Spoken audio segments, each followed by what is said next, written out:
చలిగాలికి ఏ దగ్గో జరవ వచ్చిందంటే చచ్చినంత పని అవుతుంది. నేను ఈరోజు ఇలా ఉన్నానంటే వాడే కారణం. వెళ్ళొస్తాను కమలా.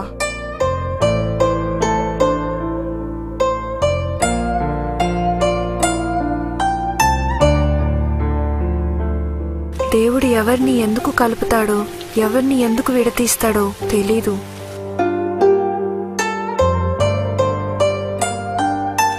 ఎక్కడికి వెళ్ళరా? వెళ్ళను.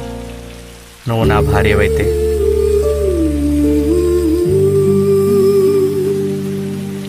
ఈ రోజే పోతాడా? ఏదో సొంత మొగుడైనట్టు కంగారు పడిపోతానా? ఈ ఇంటికి వచ్చిన వాళ్ళు ఒక్క రాత్రే గడుపుతారు బాబు. చాలా రోజులు ఉండటం మీలాంటి వాళ్ళకు మంచిది కాదు.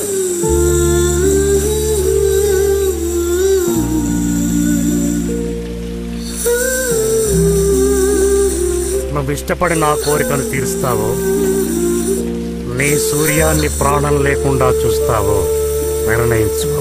ఇష్టం లేకుండా ఆడదాన్ని అనుభవించడం ప్రాణం లేని శరీరంతో కామం తీర్చుకోవడమే.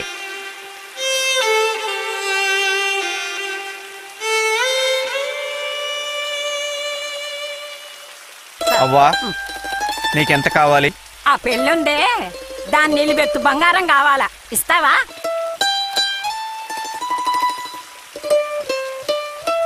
అయితే ఇన్ని రోజులు గడిపిన క్షణాలన్నీ అబద్ధమన్నమాట. దాని శరీరాన్ని పంచుకున్నందుకు డబ్బు కావాలి, అంతే కదా? అంతే బాబు. ఒళ్ళు అమ్ముకొని బతికే వాళ్ళం, అంతకన్నా మాకు ఇంకేం కావాలి బాబు?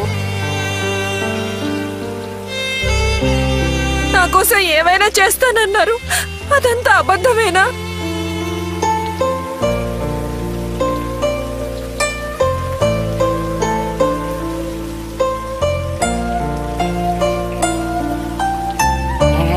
చివరిగా చెబుతున్నాను, గడప లోనుకొచ్చిన వాడి గురించి ఆలోచించు, గడప దాటినోడి గురించి ఆలోచించద్దు.